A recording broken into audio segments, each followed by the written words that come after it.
Alpha खाना खा रही है। तो क्या कर रही है? बर्तन को हिला रही है।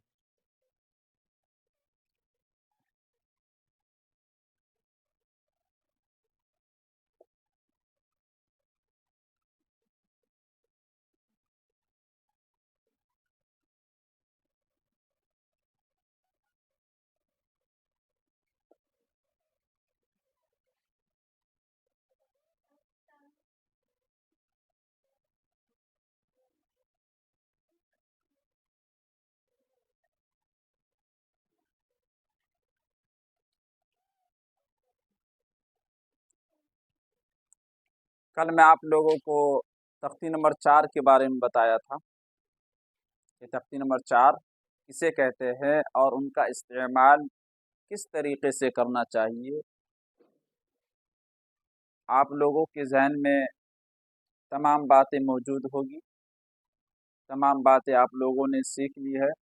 अब मैं आज जो है खड़ा ज़बर, खड़ी ज़ेर और उल्टा पेश, इनके बारे में बताऊंगा कि इनका इस्तेमाल कैसे होगा और इनको कितनी मिक़दार तक खींच कर पढ़ेंगे। और तख्ती नंबर 5 के बारे में बताऊंगा। तख्ती नंबर 5 किसे कहते हैं, उनमें वाउलिन यालिन जो है उनको कैसे इस्तेमाल करेंगे, कैसे पढ़ेंगे, उनके बारे में बताएंगे। तो खड़ा ज़बर आपको मैं बताया था, खड़ा ज़बर ऊपर में और खड़ी ज़ेर नीचे में, उल्टा पेश ऊपर में। ये है खड़ा ज़बर, ये है खड़ी ज़ेर, ये है उल्टा पेश। इन तीनों को भी हरूफ मद्दा की तरह थोड़ा खींच कर पढ़ेंगे। जिस तरीके से आपने हरूफ मद्दा को खींच कर पढ़ा था, इसी तरीके से आप खड़ा ज़बर, खड़ी ज़ेर, उल्टा पेश को भी खींच कर पढ़ना पड़ेगा।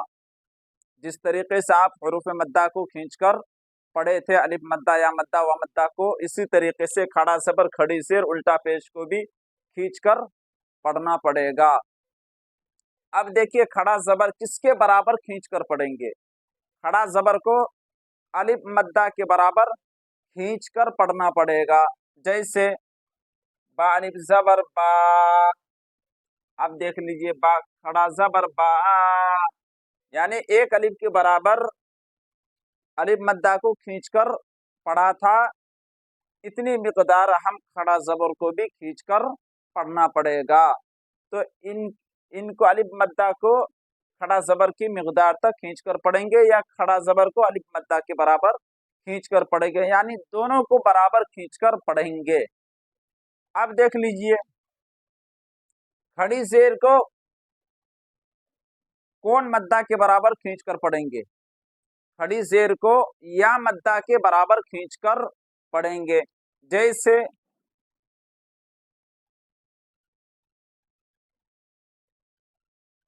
बाया ज़ेर बी, बा खड़ी ज़ेर बी, या साकिन है और उससे पहले ज़ेर है तो या मद्दा हो गई। या मद्दा को थोड़ा खींचकर पढ़ना चाहिए। थोड़ा सी मिकदार क्या है, एक अलिफ के बराबर खींचकर पढ़ना चाहिए। एक अलिफ कैसे हमें समझ में आएगी, जैसे हम उंगली को खोलेंगे, जितनी मिकदार उंगली खोलने में लगता है उतनी मिकदार तक हमें खींचकर पढ़ना पड़ेगा।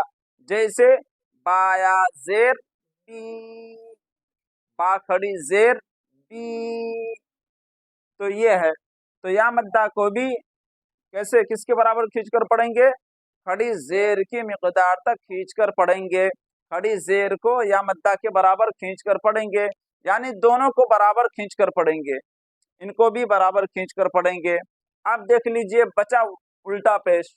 उल्टा पेश को कितनी मिकदार तक खींचकर पढ़ेंगे, इनको व मद्दा के बराबर खींचकर पढ़ना पड़ेगा। जिस तरीके से हम व मद्दा को खींचकर पढ़े थे, इतनी मिकदार हमें उल्टा पेश को भी खींचकर पढ़ना पड़ेगा। जैसे बा उल्टा पेश बू, बा उल्टा पेश बू, हमजा वाव पेश ऊ, इनको और इनको बिल्कुल सेम बराबर खींचकर पढ़ेंगे। उल्टा पेज को भी जितनी मिकदार तक हम खींचकर पढ़ेंगे इतनी मिकदार तक हमें व मद्दा को भी खींचकर पढ़ना पड़ेगा।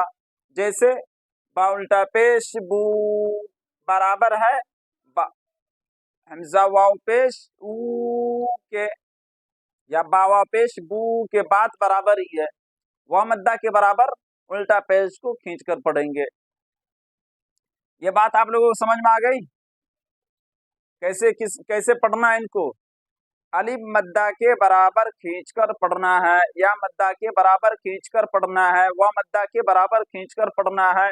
इन तीनों को भी खड़ा ज़बर खड़ी ज़ेर उल्टा पेश कायदा के अंदर आपने पढ़ा है कि खड़ा ज़बर खड़ी ज़ेर उल्टा पेश, इन तीनों को भी हुरूफ़े मद्दा की तरह थोड़ा खींच कर पढ़ना चाहिए। जिस तरीके से हम हुरूफ़े मद्दा को खींच कर पढ़े थे इसी तरीके से हम खड़ा ज़बर खड़ी ज़ेर उल्टा पेश को भी खींच कर पढ़ना पड़ेगा।